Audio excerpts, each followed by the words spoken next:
pagi, perkenalkan nama saya Imelia Citra Risma Putri dengan akhiran NIM 2015 dan di samping saya ada teman saya Cynthia Fitri Diana dengan akhiran NIM 2014. Di sini kami ingin mempresentasikan materi kami dengan judul advertising. Nah, apa sih itu advertising?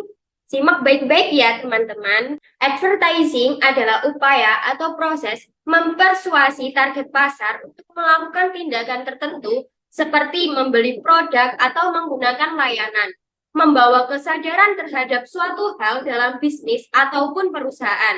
Advertising bisa digunakan untuk berbagai tujuan, mulai dari meningkatkan kesadaran akan sebuah merek, mengarahkan calon pelanggan ke bisnis, mempromosikan penjualan produk ataupun layanan baru ke pasar, serta membedakan produk dari pesaing.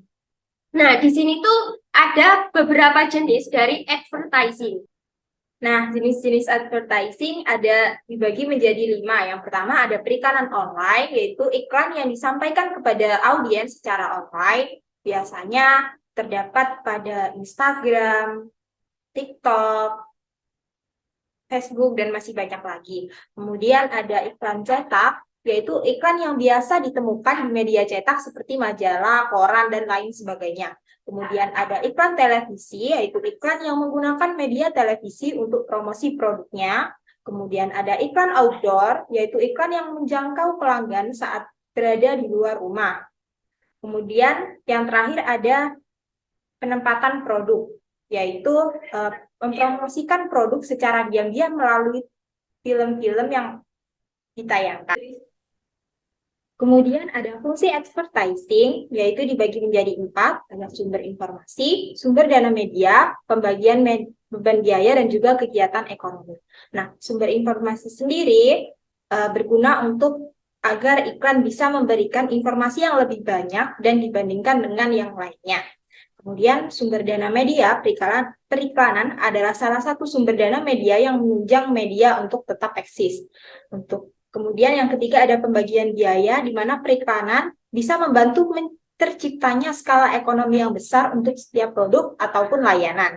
Dan yang terakhir adalah fungsi sebagai kegiatan ekonomi, di mana periklanan bisa mendorong pertumbuhan perekonomian karena produsen didorong untuk selalu memproduksi dan menjual produknya. Nah, setelah tadi itu ada fungsi dan jenis dari advertising. Di sini saya akan menjelaskan manfaat dari advertising. Manfaat yang pertama itu sebagai alat untuk promosi. Nah, caranya itu bagaimana sih kita sebagai produsen atau yang menjual itu kita harus menggunakan storytelling untuk menarik dari konsumen agar membeli sebuah produk kita yang bisa diinginkan oleh perusahaan atau brand. Yang manfaat kedua itu ada meningkatkan kesadaran pelanggan, seperti sasar emosi audiens. Sasar emosi audiens ini kita harus membangkitkan rasa kebahagiaan, kesedihan, atau menarik emosi lain yang bisa membujuk target audiens untuk melakukan tindakan. Yang ketiga, sebagai perbandingan dengan kompetitor.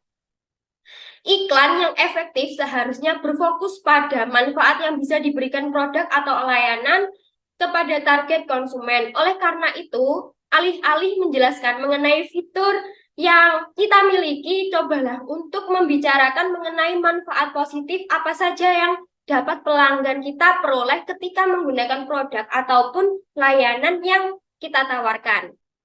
Nah, di sini ada syarat advertising. Yang pertama itu memastikan konsumen mengetahui keberadaan produk ataupun layanan kita. Yang kedua, menarik minat konsumen dengan menunjukkan bahwa produk kita bisa membantu. Yang ketiga, membuat konsumen ingin membeli produk ataupun memakai layanan yang ditawarkan.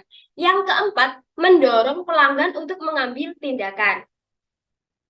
Ngomong-ngomong, presentasi kita udah selesai. Sebelum menutup presentasi kita, aku punya pantun nih buat kalian. Burung gagak, burung cendrawasih. Cakep. Sekian, terima kasih. Bye-bye.